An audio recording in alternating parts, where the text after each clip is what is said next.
should be here, man. We can do cookies together. Yeah. I feel like I'm making cookies by myself. Yeah. I remember Right. my shaft coming down. I'll make sure it's a nice low angle. I'll add like Angle of the dangle. yeah, like exactly. I'll add like a little spotlight. Okay. Hello and welcome to Bleed Extra with me, Brian Whyte. I'm a freelance graphic designer and I'm joined by Jacque Moodley. He's a permanent art director. AKA Falcone, AKA your baby's daddy. My baby's daddy, at least. Yeah. So Bleed Extra is a show where Jacque and I, we Zoom call each other and we just talk about advertising. It's like a supplementary show to Bleed interviews, which is a more highbrow but still very lowbrow version of what we're doing, where we get an actual legit person from the advertising industry, not just Jacque and I, you know, like we kind of like middle hitters. We're not the big hitters. Oh, it's so lowbrow. It's like Forrest Whitaker's face. Exactly. So for everyone who hasn't tuned out today, Jacque and I are going to be discussing art versus sport, right? I don't know anything about either of those things. So artiness versus like sportiness. So the kind of, you know where I'm going with this. So I don't know. I was with a nerd. Yeah, it hit a nerve, and I was thinking about it the other day, how there's less of a barrier to entry when it comes to sports. So like growing up at school, if you were an arty kid, that you kind of, you know, stereotypically like a little bit more introvert, inward in your own world and whatever. If you're like a sporty kid or a jock or like a preppy kid, and you get all the sporting accolades, you're like kind of in the spotlight the whole time, you know. So yeah, I just wanted to talk about like the barrier to entry when it comes to sports. I think if you're watching it, if you're doing it, it's very like easy to understand. If a ball touches the net, it's a goal. You know, there's no barrier to entry. Like everyone can go and watch cricket or like baseball or whatever. And there's alcohol, there's a hot dog, everything about it is like low barrier to entry, easy to enjoy. And then when it comes to art, if you want to enjoy art, I feel like there's a higher barrier to entry. If you want to go to a gallery, you need to know about certain artists, you need background, you need to know about the periods of art. Do you know what I mean? And then, oh yeah, no, but you know what I'm saying. And like even the food that they have at like art galleries, it's like, do you know what I mean? I'm sure as someone who's not into art, if they had to enter that kind of environment, I think it is a little bit more intimidating, like a higher barrier to entry, you know? But I think it's because art's built itself. It's built this like poshness or mystique around itself. So it warrants why you'd spend 4 million on like a painting. Yeah.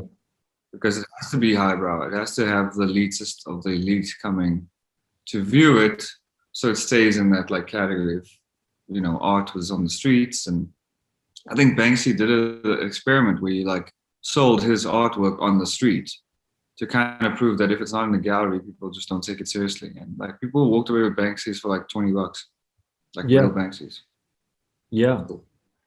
But now tip, yeah, exactly. I mean, but now you take that to like an advertising context, then it's like we still have that barrier to entry. So like, for instance, everyone knows what like the FIFA World Cup is. Everyone knows what like a Pulitzer Prize is. And they're like highly regarded, you know, accolades. Everyone knows like what an Oscar is or a Nobel Peace Prize. But try and, you know, tell someone what a Cannes Gold Lion Grand Prix is. Nobody cares, you know. Yeah. Is that all you have to say about that? No, man. The awards thing is like, It's like the Academy Awards, right? The Oscars. Like we know lots of great actors like Keanu Reeves who have never won an Oscar, but he kills it at the box office. Like if Keanu's in anything, I'm fucking watching it. You know what I mean? Like he does John Wick 17, and there, Keanu Reeves will probably never win an Oscar. He's got like he's got two expressions or two emotions. You think Keanu Reeves gives a fuck? Keanu Reeves is gonna take the train and go all the way to the bank. Keanu don't give a fuck. And I like to think that I live my life a little bit like Keanu. Whether people applaud me or not, whatever, I know I'm doing a cool job. I like the things I'm doing. If people like want to give me accolades, that's cool. But Yeah. kids don't keep you warm at night. Your money does. Oh. Oh, I think Keanu would actually, he would take a bus. He wouldn't take a train. I've seen him on trains. Oh, speed. Gotcha. Yeah.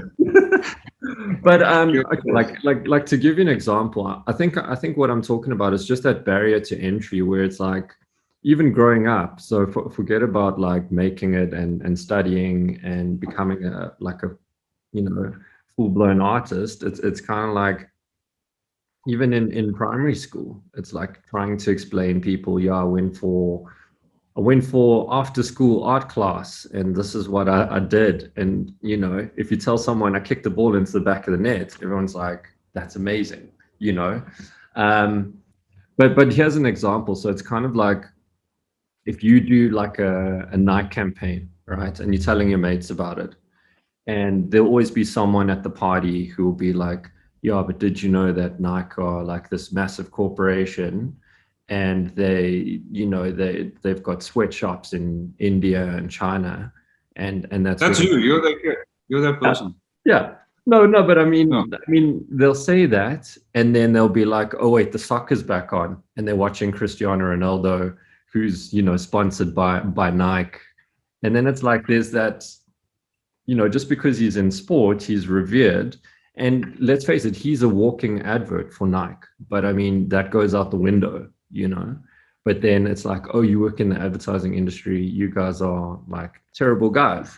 But then it's just that hypocrisy in a way. The interesting thing about what you're saying is, with the sporty guys versus the arty guys, is when awards come into the picture, they want the arty guys to be competitive like the sporty guys. Yeah. So, I mean, we've worked in agencies for years, and like they will put teams against each other and go, well, these two have won this thing. What are you and your partner bringing to the table? Why? Then you want to know why they get time off or they get to go and fuck around at Bowls Club.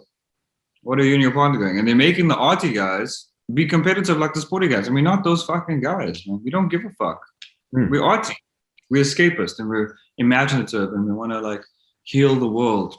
Yeah. And they go, you two on the field now. And you're like, I don't fucking play soccer. Yeah, but even if you were competing and you're scoring like the advertising goals, no one outside of advertising cares. Gives a fuck. But you see, so that's the thing. But then it's like, and I think the point I'm trying to make is it's from when you are in school already that's happening. Like the popular kids are always the guys that are, in the soccer team, or it's the guys that are winning on that front. It's never like, the arty guys. And then it goes into well, we said, and we've mentioned on the show before, like when we first got into like art college or advertising school, whatever, you finally found your crew and you're like, wow, these guys are amazing. They also like dress differently and they're into doodling and graphic novels and whatever. But then when you finish studying, then you go into like the real world, and you start working. Then again, it's you're back to square one where it's like all these other guys are like kind of, if you're louder in the room, because then you like meet account managers who didn't necessarily go through, art school and whatever. And then again, you're like the most quiet guy in the room, and then you like pushed to the side and where. I think the world, and I had thought years ago, I was like, why is an art or creativity is highly regarded as other professions, right? We always make the example of doctors or investment bankers or whatever. And it's just like the reason why we aren't paid as well or we aren't like respected is because the world doesn't give a fuck. The world needs people who can do things, who can perform a task, right? So people who build bridges and people literally, physically, or people who build houses or um, people who save lives. The world needs them. And because the world needs them, the world pays them and like respects them and regards them highly. Yeah. To be honest, the world doesn't need our posters or our billboards or our commercials. They don't fucking need it. So they don't respect it. So they don't admire it. So they don't even reward it fairly. And that's the thing. It reminds me of a meme I saw where it's like one of those memes, but it's just text, like a thread. And it's like people on a plane and someone's having a heart attack. And then someone, like the flight attendant goes, anybody a doctor? And the dad is sitting next to his designer daughter. And he goes, oh, you started graphic design, why don't you go save him as a PDF or something? Yeah. And it's So, like, yeah.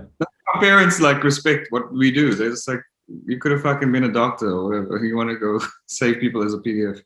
Well, So, here's the thing. Here's the thing, right? Is that I get what you're saying is like the world doesn't need another iOS update from Apple, or it doesn't need like no, the world needs an iOS update. The world doesn't need the manual telling us how to update the iOS or like the cool like logo build. Yeah.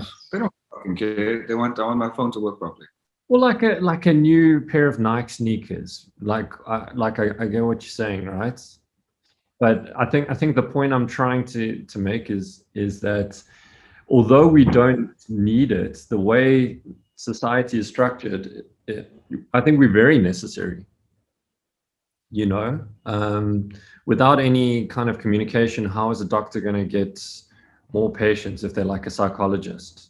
Like they're going to need to do some kind of advertising or any industry, even if you're a plumber. So like people who do stuff, we still need to say, hey, this guy's doing stuff. So I think we are very necessary. Yeah, but we're the Think about necessary is a strong word. We're helpful. Well, think about when a pandemic breaks out. Who do they go to? Now we need mass communication, right? Yes, we've got our platforms and whatever, but it's about who communicates most effectively, you know? And then it's like, Yeah, but the world needs. no, but it's cool. So like say for instance, you're already like someone who has a lot of clout and you're like a celebrity and whatever. And if they send out a tweet and it's from their personal account, they wrote the tweet, it will get a lot of follows and stuff. But how did that person get there? At some stage, they would have needed a book cover design. At some stage, they would have needed a PR campaign or something. So they would have needed someone from marketing or creative or a communicator, whether it's visual or whatever. So yeah, I think we are very necessary, but we don't get that respect. If anything, people are like, oh, you destroy the wall. I think much like art, and usually you and I are on the other side of these fences, but today, I think much like art, you have to build this mystique or this like, you have to make up credentials because art isn't something that's tangible. It's tangible, like you can touch it, whatever, but it's not like, it's not an actual thing. It's not like someone's fixing your house or someone's building a car or someone's making something that you can think. It's something. To be honest, it's like it's paint on a canvas, but it has to have this like story behind it, or this, it has to have an emotional aspect. Otherwise, you can't substantiate the money you're paying. And I think advertising or creativity or anything of that sort, like, look, I mean, even we'll take music as an example. We'll take advertising out of the thing. People, I myself am one of these people, but like I'm not to the extent that other people. People have, and I've had this argument with someone recently online. I'm not an online arguer, but I felt strongly about this. The argument was like, if a guy makes a beat and he uses a sample, should you pay the producer for the beat if he didn't clear the sample?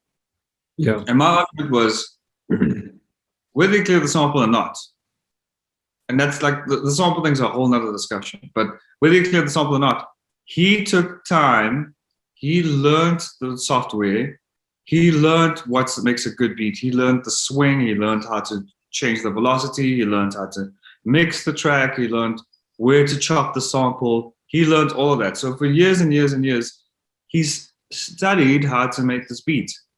Yeah. Giving you this beat, yeah, he sampled or whatever the fuck he did, but like the sample was the spark or the tinder that kind of brought about this like entire production. Yes, you should fucking pay him because of what went into him making this thing. Yeah. And that's it, man. It's like, yeah, it's like we should get paid or we should get respected because of what we put into it. But people on the outside of the other producer, this is a producer advocating for a producer, but a person who just wants the beat doesn't give a fuck. They don't care what went into it. They don't care how many hours you worked, how you worked late on that pitch, how crafted the typography is, or how many times you spent retouching the image, or they don't give a fuck. Yeah. So you have to go, well, I want an award, and they go, okay. But I mean, okay, exactly what you've just said. But if someone kicks a ball and it touches a net, then the whole world erupts. Do you know what I'm saying? Because they understand it. They understand what went into it. Because you know why? They think, and this is, I had this exact like thinking or thought process when I was doing freelance for someone, and I've been working for 12 years in the advertising industry, and they were like a small like company, but they needed me to like fucking give them my entire portfolio, everything I've ever done, have I won awards, to make like business cards and logos. And I was like, okay. But because they think they can do it. Yeah. And everybody knows they can't be Cristiano Ronaldo. Yeah. Everybody knows they can't get to that level of sports fitness or skill or talent. And like there's what's his show, Ted Lasso. There's one line where it's like the one character is like he's an arsehole, but the Roy Kent, I think is his name, the captain goes, "You're such a dick just because your foot was kissed by God." And that's it. He just has this raw talent. Obviously, he's worked at it and he's nurtured it or whatever, but like he was just fucking lucky that he could play soccer. Yeah. And the world rewards luck. Yeah. No, so I agree with that. But I think further to that, it's kind of like I think indoctrination has a role in this whole thing. So I think in school, there was never an emphasis put on art. So it was like, yes, it was a subject and whatever, but it was always the sports and academic achievements that were held in higher regard. Do you know what I mean? They would have like the awards evenings or whatever it was, award ceremonies, and then it will be like academics, whatever, and then right at the end they'll be like, oh, and the art prize goes to, you know, and everyone's like already exiting the hall kind of thing. You know, is that just me, or I think it's a school system thing, where by the time you're out of school, and I mean, it's also like people don't congregate to watch someone draw a picture, but they will congregate to watch people play sports. So I think the actual application of it is also different. But people will go to a gallery to see the Mona Lisa, but that's like 100 years later. Do you know what I mean? Or whatever it is. It's 50 years after the artist died, you know, then people will congregate. So no, but that's what I'm saying. There's probably a guy in like Fencer's store who paints better than Da Vinci, but you never fucking hear of him because the art, and the art is like, if you go back to like the society or whatever around it, has built these guys up over years and years. It's marketing. People have marketed Leonardo da Vinci as a brand, Cezanne, Van Gogh, Salvador Dali, or, you know, all these are the brands of art, and they've been marketed for years and years and years, and their genius has been explored in various texts and poetry and they've marketed them really fucking well. And art Because- has yeah. to market itself. Yeah. Because Nobody somebody else is going to do anything for us. We have to do it for ourselves. No, completely. So when we're gone, when you and I are dead in the ground and the dust has settled, or we've been thrown into the ocean and we end up in the Ganges or whatever the fuck, one day someone's going to go, you know that CNA print ad that Ryan did that one time? Fucking changed advertising. That poster, I don't know how he did it. It was brilliant. We should have loved him when he was gone, given him his flowers when he was still here. But now he's gone. But you know, we're going to sell this poster for $400. Go into the corner. And that's it, man. Your art isn't really going to be respected until you become a master or you're gone. And then like Van Gogh died a pauper or whatever. I thought you, so like you're obviously saying that sarcastically, but I thought No, I thought you were going to say once the dust is settled and we're in the Ganges and our ashes have been scattered, people are going to log on to YouTube and watch Zoom call recordings of Ryan and Jacque and be like, you know, over 200 million views. Look at these guys. They were renegades of their time. You know, they were amazing. I think Ryan and Jacque will do something great. I think this is the stepping stone. I think this one day they'll go back and go, oh, this is where these guys started, in this little blue lounge, in that blue room, on a Zoom call. But look at what they achieved. Yeah. Give them an award. Give them an award. I receive. Thank you. So then we're just going to wrap up. So we're recording this weekend. So we've got some it's the last episode of season 2 of Bleed interviews. And that's it. We're going to be recording. What else do we have up on the menu, on the Bleed menu? I think everyone should check out Bleed Goes to the Movies because it's fun and funny. Yeah. And if you go onto our YouTube, if you're watching this episode and you're entertained slightly, go watch Bleed Goes to the Movies. It's the most entertaining thing I've ever watched. It's a reaction video. People love reaction videos. Yeah. People love watching people. A little voyeuristic, I think. Yeah. I mean, if you're into that people have sort of thing. Yeah. 6 people have confirmed. 6 people have confirmed. It's more like 26 last time I checked. Well, I mean, those are views. They may not have liked it, but... Oh, thumbs up.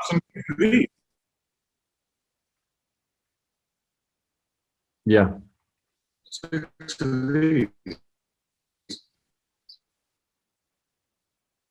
See, dude, this is where it's like, wow, these guys started off with 6 likes, and now look at them go.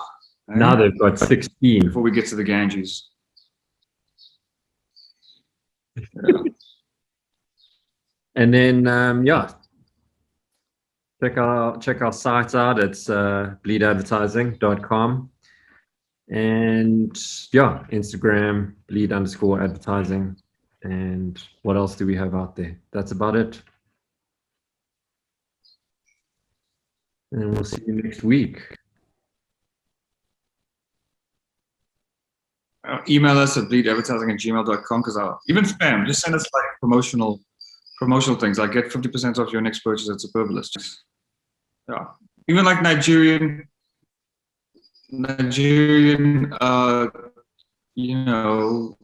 kings or investors who have to draw out this money, but they need someone to like give them their bank details so they can put their millions into it. By all means, we're looking forward to your email. And just Arigato. Oh, I never said that. Oh, sorry, it's breaking up. Anyways, I think we should leave it there. I'm sure you have stand-up. I've got a review. So peace out. See you next week. Next week? Oh, yeah, cheers. But I'll see you tomorrow. I'm just going to pause recording now.